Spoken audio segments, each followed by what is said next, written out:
Jai Sai Ram, everyone. Welcome to the Sai Radio. By Baba's grace, I am going to share another beautiful story of Sai Baba, and I am going to keep the devotees anonymous as usual. And I'll also add that this is not my experience, but I'll definitely read out, or maybe I'll narrate the way devotee has written to me. And you all can also connect with me. My email ID is mentioned below in the description, and you can definitely comment and ask any question if you feel like. So let's begin. मैं बाबा को तकरीबन तब से मान रहा था जब मैं 10वीं की परीक्षा लिखने वाला था।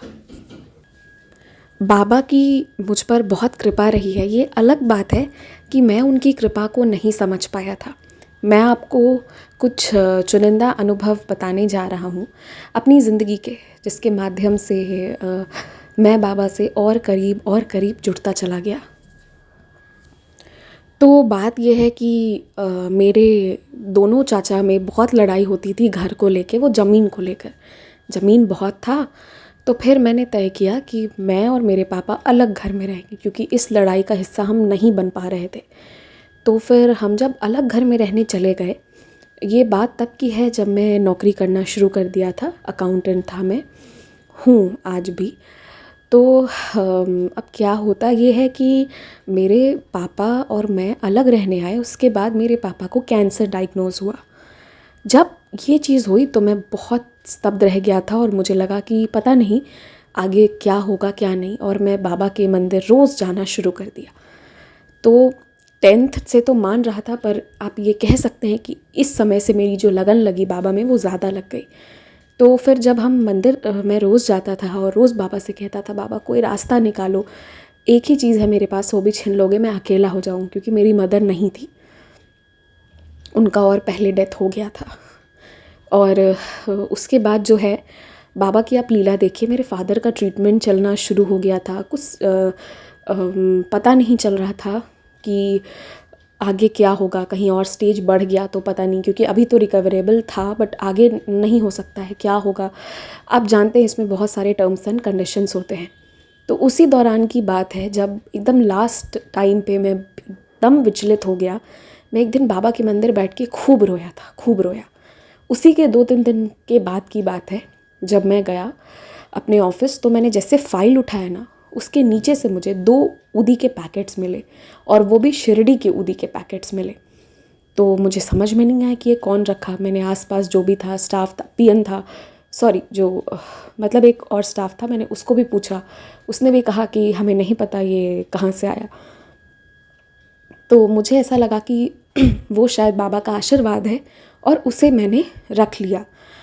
जब मैं रखने के लिए अपने बैग का ज़िप खोला, जिस पे मैं लंच और कुछ फाइल्स वगैरह ले जाता था, तो मैं देखता हूँ उसमें भी 2 पैकेट ऊदी की रखी हुई थी।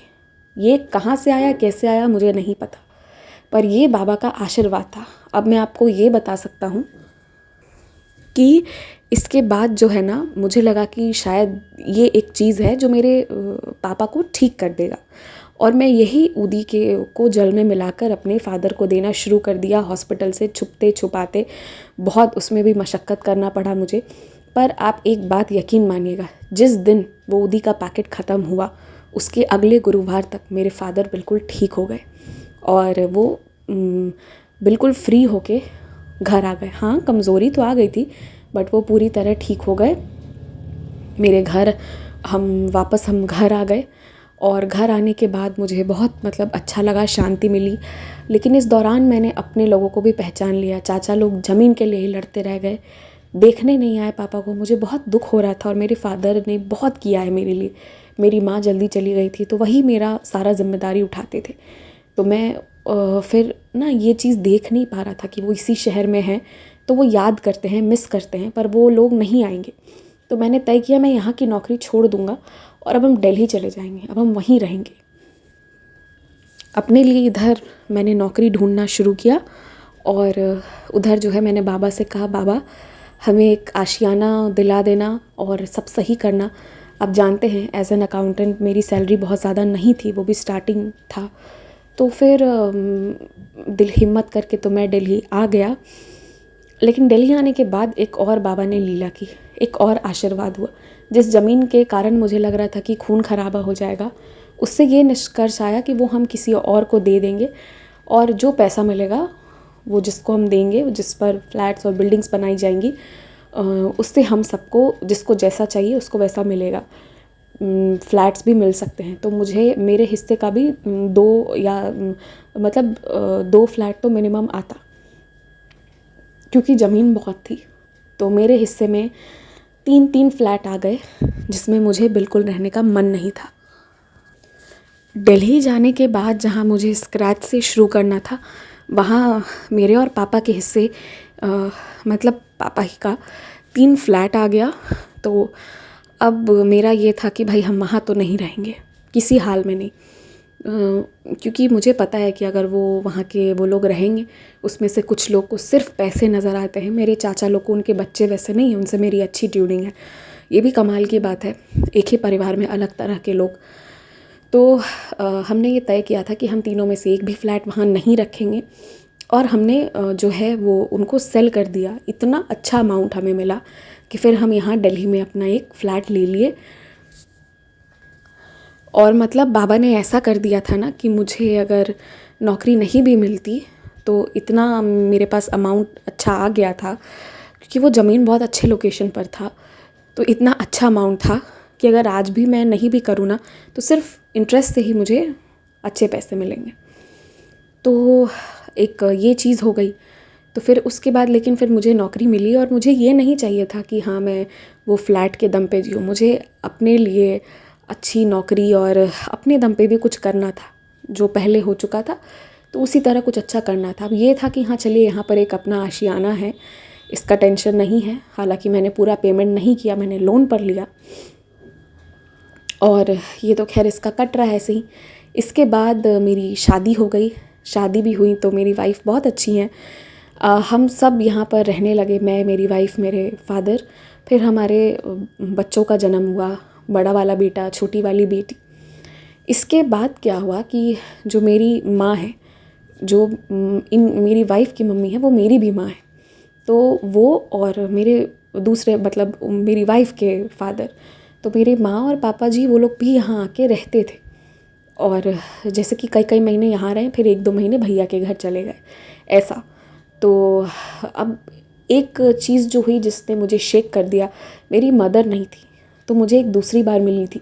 मैं खोना नहीं चाहता था, पर हुआ वही, वो बहुत बीमार पड़ी और उनका एकदम अचानक से डेथ हो गया। कोई बीमारी कुछ डिटेक्ट नहीं हो पाया, क्या हुआ क्यों हुआ, बट वो उनका डेथ हो गया।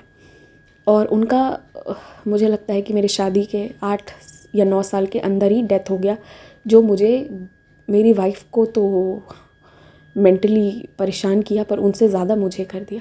बिकॉज़ इन दीज 9 ईयर्स मुझे माँ का प्यार मिला था। इसके बाद मैं बाबा से बहुत नाराज़ हो गया, क्योंकि वही उदी जिसने मेरे पापा को बचाई थी, वही उदी मेरी माँ को क्यों नहीं बचा पाई। तो फिर मैं बाबा से दूर हो गया, मैं बातें करना बंद कर दिया। जो रोज़ उनका श्रृंगार करना, उनके चरण दबाना, जो भी करना, वो सब मेरा बंद हो गया। और मैं बाबा के अपने पूजा रूम में बहुत दिन तक नहीं गया था, मुझे लगता है 4-5 महीने नहीं गया। अब जब मैं 5 महीने नहीं गया ना, तो एक दिन होता ये है कि मैं और मेरी वाइफ़ सोए हुए थे, हम दोनों ने सपने में देखा बाबा को आशीर्वाद देते हुए। पर देखिए ये ऐसा हो भी सकता है क्योंकि मेरी वाइफ़ कहती थी कि तुम बाबा को मत छोड़ो, और मैं बाबा को छोड़ रहा था, तो शायद इसलिए ये चीज़ हुई होगी। तो मुझे कोई बड़ी बात नहीं लगती है, मुझे लगता है कि शायद ये हमारे मन की बात होगी। पर अब लगता है कि वो मन की बात नहीं थी, वो बाबा ने ही किया था। अपने स्वप्न दर्शन दिए थे और हम दोनों ने मतलब देखा था सेम डे बाबा को। फिर ये चीज़ होने के 1 या 2 दिन बाद क्या होता है कि सुबह जब अखबार आता है तो उसमें रोल होके बाबा का एक बहुत सुंदर कैलेंडर मेरे पास आता है। और मैं पहले जहाँ रहता था ना, वहाँ की मंदिर का के बाबा थे जिनसे जाके मैं अपने फादर के लाइफ के लिए भीख मांगता था यहाँ दिल्ली आने से पहले। मेरी मतलब जब सुबह हमने दरवाज़ा खोला, वो पेपर था, उसके अंदर वो कैलेंडर था, मेरी वाइफ़ ने खोला, मुझे दिखाया, हम दोनों स्तब्ध रह गए कि ये क्या हो रहा है। And my wife, she is very good तो फिर उन्होंने मुझे मतलब वो हमेशा कहती थी कि सोचिए उनकी भी मदर का डेथ हुआ बट वही मुझे समझाती थी कि कोई बात नहीं, आगे बढ़ना होगा, बाबा को मत छोड़ो। और मैं ही नाराज़ होके बैठा था।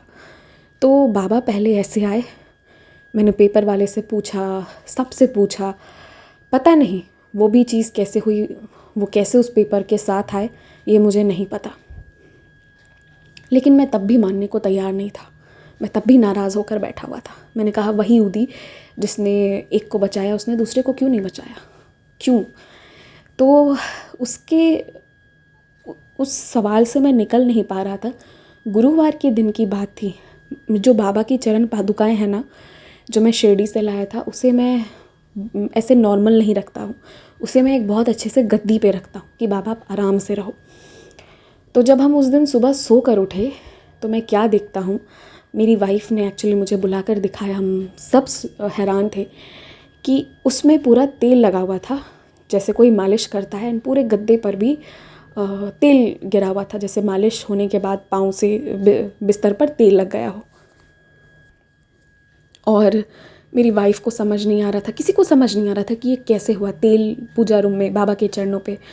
बट ये देख के ना मेरे आँखों से आंसू आ गए, क्योंकि मैं बाबा की जब सेवा करता था तो मैं उनके पाँव दबाता था, और पिछले कुछ महीनों में मैंने सब छोड़ दिया था।